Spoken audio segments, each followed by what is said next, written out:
And I'll talk about that in a minute, how we can save you thousands of dollars literally every year in custodial fees. So your checkbook control, you set up your IRA LLC, you fund the bank account, you get checkbook control, and then you go out and start investing. What can you purchase? Real estate, commercial, residential, mobile homes, all of this stuff is fine. Stock market, financial paper, intellectual property. As I mentioned, our client with the ebook. That was his big thing. He published his ebook using his retirement account. So there are all these wonderful things that you can invest in, and then the profit that's generated from, or the revenue generated from all of these assets, these investments, is going back into your retirement account, continuing to grow you the tax-deferred and tax-free. Some of the accounts that are eligible to be rolled over to self-direction. If your account's not listed here, just ask me when we have our free consultation and we return your form. But all of these accounts, as well as some others, are eligible to be rolled over. Okay, without an IRA LLC, some of the fees that you might incur, if you do not know which custodian to go to, you choose the wrong one. Many of the self-directed custodians will charge you a percentage based on the value of your account, 1 to 2%. Some will charge you based on, or many will charge you based on how many assets you have in that account. The annual asset fee here of $2,500 for some custodians, that's really actually low. And I mentioned to Dan that I had a client signed up at the end of last year who had an account with a particular self-directed custodian, and he was paying 1%. If you got $1,000 in there, not a big deal. He had 400 grand in there, and he wasn't sure what he wanted to buy. So it was just sitting there. He didn't invest in anything yet, just sitting. $400,000. He was paying $4,000 a year. That's just an annual asset fee. And then I also wanted to mention that I think there's a $250,000 limit guaranteed by the government or whatever. FDIC, sure. FDIC, and you know, when I first heard of this stuff, I thought, well, why would somebody have millions in their account if it's not going to be covered? Well, you don't leave the money in the account like he did. Right. You go out and invest it, and right. then it doesn't matter that you have $10 million because it's all out there invested. Right. It's not a problem. Mark, you were about to ask. Yeah, the $2,500 is your annual investment fee or asset fee? No, this is if you don't have an IRA LLC and you choose a custodian on your own, you might look at seeing, now, this is a slide of just the horrific side, right? The horrible, what we don't want to see. And then I'm going to show you in the next slide, when you have an IRA LLC, how it can save you literally thousands every year. Investment management fee of $250. And I didn't put it on the slide, but one of my favorite, I was looking at a fee structure for one of these custodians, and they actually have what's called a document storage fee. Right. So what I'm thinking is, okay, so you're telling me if I go and open escrow and I purchase a property and I sign all the docs, you're just going to shred them if I don't pay you this storage fee? What are you going to do with my original docs? So they actually had a fee for storing your documents. I thought that was nice. Cost of cutting a check, $900, of course, not one check, but when you look at over the span of the course of a year, if you're paying landscapers and you're paying property managers and you're paying, so every time you write a check, the custodian, a self-directed custodian is going to charge you for a check. They charge more for money orders and wires cost as well. And then if you want an expedite or have them rush it, there's a charge for that, an additional charge for that, usually with most custodians.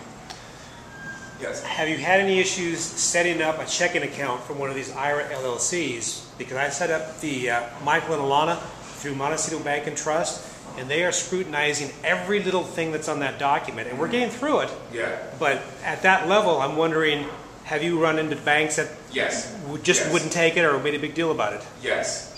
Credit unions seem to have their own fairy tale paperwork. I don't know where it comes from. They just create these documents and say, oh, you need to provide this. What are you talking about? And it's just out of nowhere they ask for things. And U.S. Bank. U.S. Bank. Now, did they actually eventually accept it all? I haven't had a client yet. They either gave up and went to just a real bank or just another financial institution. Went to Rabobank instead? What's that? Did they go to Rabobank instead? I don't know. We're going to find out, I guarantee you. I drove past the Bank of the West, and I just had a client who's up north in where is he? Dublin. Okay. We did a presentation up there, and he called me, and he goes, I left the bank, and this lady, she won't set up my account at Bank of the West. I said, well, why not? He goes, well, I told her what I have, and so I called her up yesterday, and we talked for a little she just didn't understand what it was. She says, oh, I've seen all different types of structures in LLC and S Corp. I've seen all these different things, but I've never heard of this. IRA LLC. She goes, well, he's the owner? I said, no, his IRA is the owner. Well, on the document it says IRA. Is he trying to get an IRA? Does he need it? I said, no. I said, let me make it really simple for you. And I walked her through, she had all the documents because he left her copies of everything. I said, let me make it really simple for you. It's an IRA. It's an LLC owned by his IRA. He's the manager, so he's going to sign for the bank account.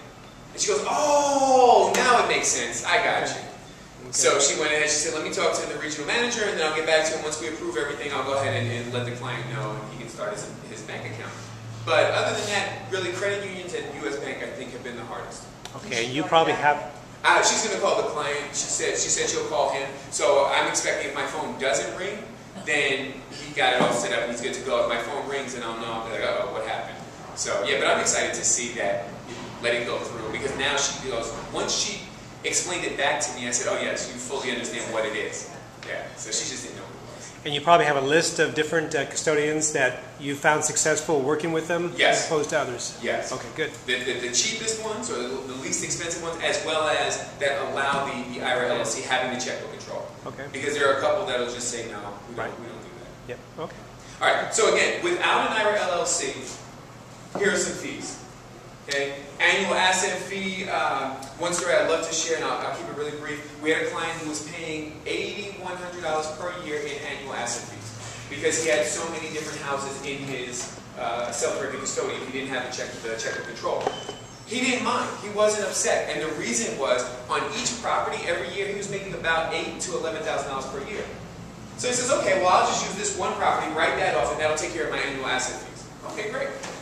He comes into us, and I said, well, the custodians we recommend, you're looking at maximum $225 per year flat rent. That's when he began to get a little frustrated. That's when he got bothered. He says, wait a minute. So I've been paying $8,100 per year for the last 6 years. Yep.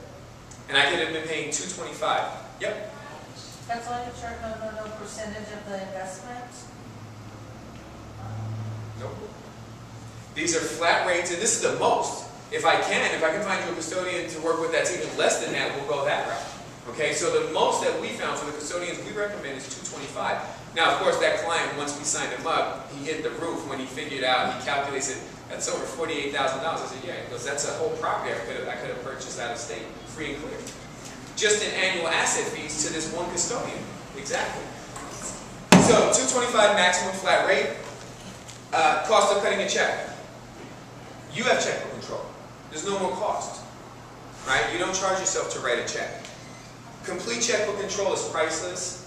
One of our clients, before he had his IRA LLC set up, he contacted the custodian and said, I have this deal that's going on. It was a simultaneous close, and he was ready. He had the buyer lined up here and the seller lined up, and the custodian said, sure, no problem. We need 3 to 5 days to process everything. We'll get the check out and get it done. 3 to 5 days. Eventually he got in touch with us on the 3rd week that the custodian had not cut his check. Oh, jeez. By the time he even got them on the phone, the deal was done. Yeah.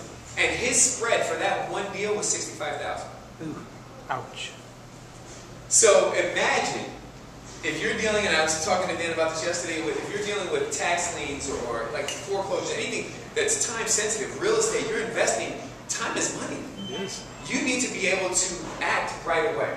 You find a deal, you want to be able to put open escrow or whatever, earnest money down, you have checkbook control. Without it, you call the custodian, you have to get permission, you have to wait for them. What's their motivation to hurry up? Oh, that's right, the expedited fee. You have to pay them for that too. Right? But you have checkbook control in your hand, you write a check. So, I can go on and on just about all the great benefits, but you'll see here, $3,400 per year in savings when you have an IRA LLC and checkbook control set up. The client I signed up at the end of last year for $4,000 on 1%, he's paying $225 a year. That's about $3,800 he's saving every year. I think it was worth it for him to do. Hey, Dan? Yeah. How many guys does the self-directed IRA pros have out on the streets like you? Not enough. Not enough. And the more we can get, the more I can train and get them out there and start spreading this word. And I've been calling around the country because we're trying to get out to as many states as we can. And really, we're starting with California, of course, you know, this is our home. But it would be great to educate other people because you can do this in any state. This can be done anywhere. I mean, it's the business model then of self-directed IRA pros is to capitalize on all the excessive fees that these other custodian companies charge. That's a part of it, yeah. That's a part of it. For me, though, the most important thing is getting check control. Just really being in control of your deal. You had a comment, I think, Dan? And speaking of, is there any preliminary paperwork that you can give us that we can take to a bank or a couple of banks that we're dealing with and say, hey, here it is, this is what we want to do, are you going to be able to do this for me? And then move forward with getting the IRA LLC? Is that a possibility? It'll help you sell IRA LLCs. I can together. Yeah, I can definitely have some documents that can be provided, and some of them are standard, like an LLC structured operating agreement.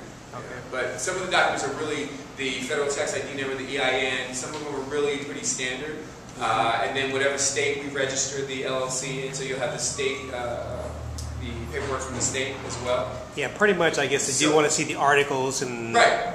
So you have the articles. I mean, so right. it's really nothing that's so complicated they shouldn't do it. Right. And I still don't understand why banks. I think maybe like the lady from Bank of the West, that she really didn't understand what it was. And once I explained it to her thoroughly and she got it, she says, "Oh, okay, great. Let me get my regional manager on the phone, talk to them. We'll go ahead and get this thing approved. No big deal."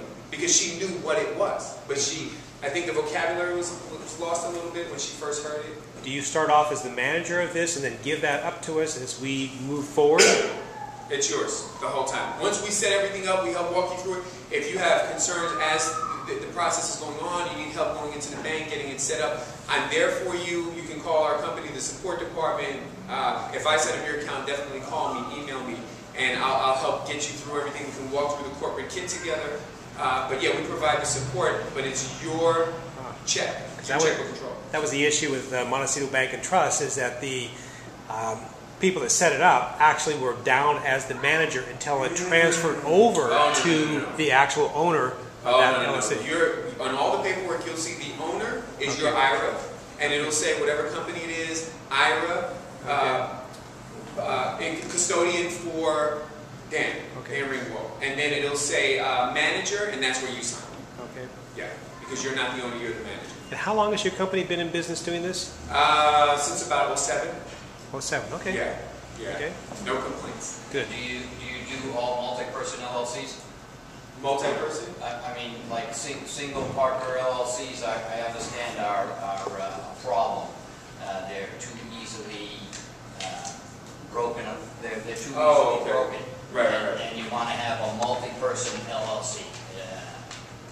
Well, in this instance, the LLC is owned by your IRA, so we're not going to have various owners of the LLC.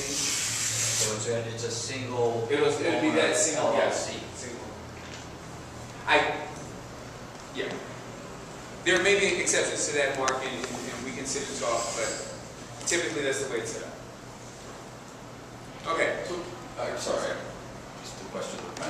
So your guys' business model is you handle the incorporation side. So you're going to do the incorporation, you're going to create the LLC, you're going to escort the rollover process through, and then sort of give us a jump start on, well, once we get the checkbook, presumably we should know what we're doing. We better know what we're doing.